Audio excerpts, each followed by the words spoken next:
you're seeing all kinds of different scams. Tell me about those. Sure. Now, in our district, we've not seen the scams rise to the level of prosecution yet. But what we're seeing across the country is scams related to a number of things. Number one, hoarding. Number two is price gouging.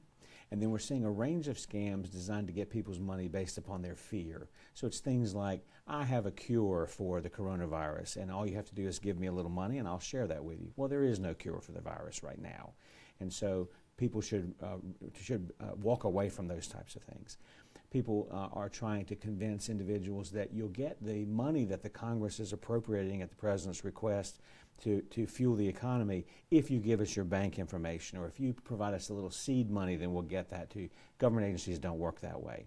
And so it's things like that designed to prey on people's fear and designed to get the money out of their pockets based on that fear. How worried are you that scams like this, especially the one about the stimulus checks, will explode? Now, what the Attorney General has done is he has set up a nationwide task force that every U.S. attorney in the country is a part of. And so we're sharing that information back and forth. And so we're seeing these scams pop up all over the country. I saw one the other day. It's a letter claiming to be from an FBI agent in Charlotte who needs information from you in order to release stuff that has been shipped to you. Have you heard about that particular scam? Well, it doesn't surprise me, but that is not how agents operate. That's not how the FBI operates. That's not how the federal government operates. And so if anybody is asking you for personal identifying information or financial information to get anything from the government, you need to walk away from that.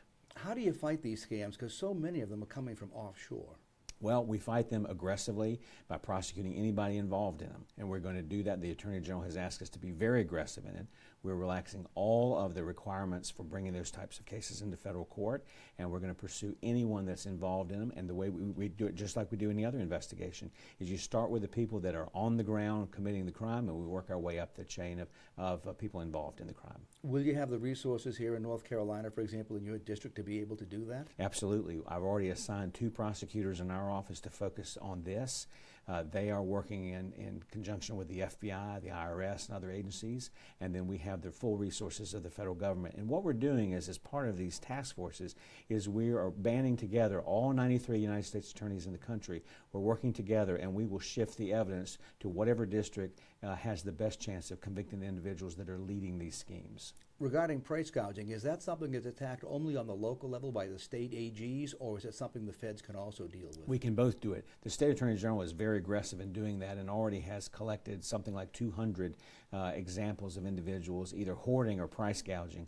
But we're able to do the same thing because what is happening is the President issued an executive order earlier this week that the Attorney General, the Department of Homeland Security, and HHS are acting on. They will identify those types of items which cannot be hoarded and the prices cannot be raised excessively on, and then we'll be taking action based upon that executive order. Do you know offhand any particular items, maybe off the top of your head, that shouldn't be hoarded? I don't think that they have yet produced the list. They're going to be doing that in the next few days, but I think we can expect it's going to be things like essential medical supplies, masks, gowns, the things that we know that doctors and medical professionals need right now in order to deal with this virus.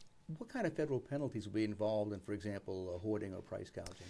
Well, it depends on how the cases are charged, but people can expect that they would face jail time. Many of these fraud schemes, the statutes that we use are ones that we use every day, and they sometimes carry as much as 5, 10, 15, 20 years in prison. I would assume that in cases like this, especially when you're dealing with hoarding and stuff, that speed is essential, and you've got to crack down at least initially on the people at the street level who are doing that. Right. Right. What we need, and we really need it from the public, is when they encounter anyone that's involved or they believe is involved in one of these schemes, we're going to give you a toll-free number that we hope that you'll post, and they should contact that clearinghouse. It's a nationwide clearinghouse, and they will talk to someone who can immediately take the information, triage it, and get it to the investigative agency that can investigate it immediately based upon the information they provide. You talk about taking folks to court, so let's talk a bit about the federal court system right now. On the state level, all the courts are shut down. What kind of problems are you facing right now in the federal system with having jury trials and so forth? Well, right now our federal courts are still open, and they're very much committed to staying open as long as they can.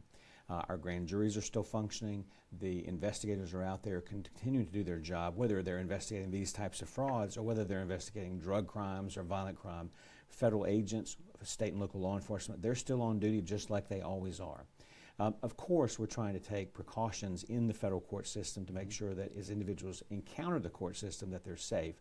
So we're taking precautions to social distance within the courtrooms. Our grand jurors sit further apart, our trial jurors sit further apart, and the judges are taking measures.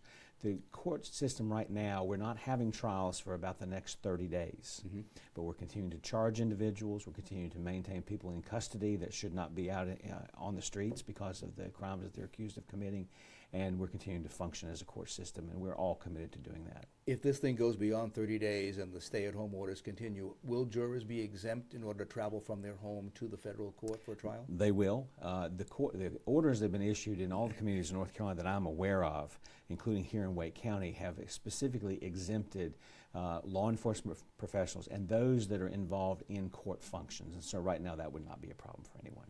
Anything else you want to get at that?